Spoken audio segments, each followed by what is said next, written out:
Sir trip bypass road lan ve thong Mizoram ali no sei beran tikha ba en ve tui pang then zo buk pa zo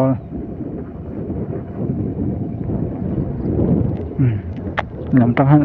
ai zo lama ka thei ni chu he ai zo road ni pa chon lấy lon xe về ha anh bắt tiếng chăm phai rót bọ thì thấy thấu không ha chăm phai mà có bỏ sổ như thế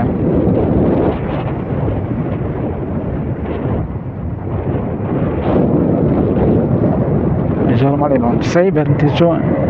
chân mà xe ra là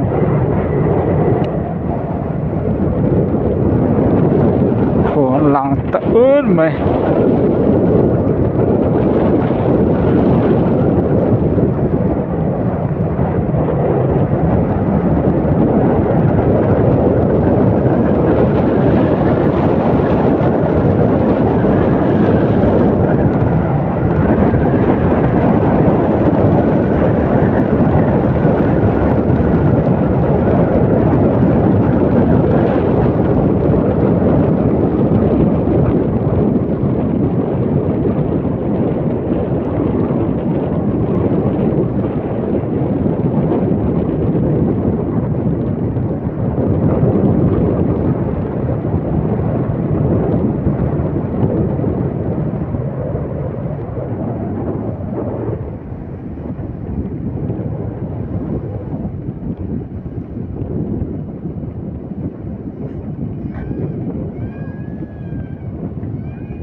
Ôi, Mizoram ali lon sei beran tia cái mu ta son a sei berlo kol cho mi kha sei zo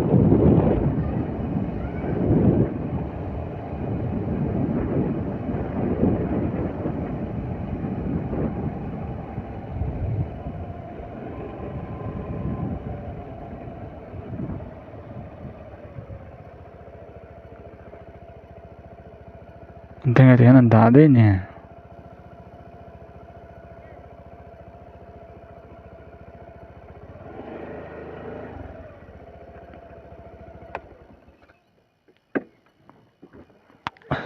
sang khop men de china en chin tiang sang ju sang ta ka ni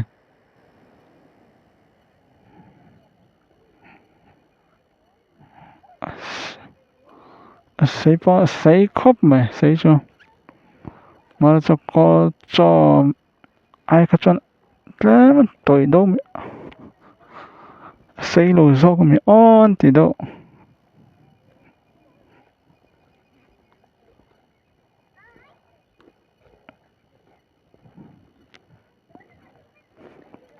a sao rồi cho sao zo cái gì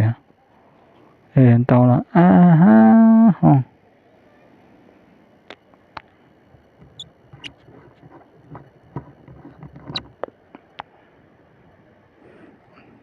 sáng khớp mà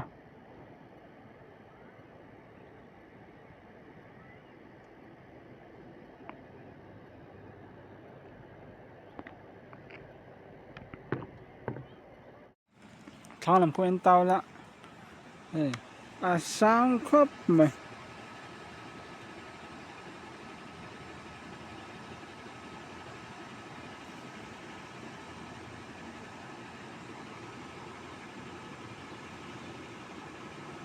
sáng mà hay chọn có cho lại hay chọn là sáng dọc hay bất này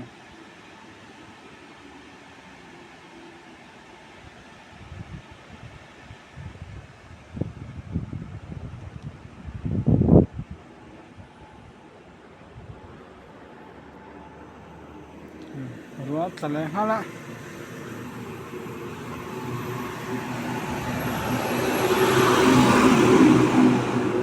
làm hết xếp lên đó tao là sáng khớp mà sáng ta cái này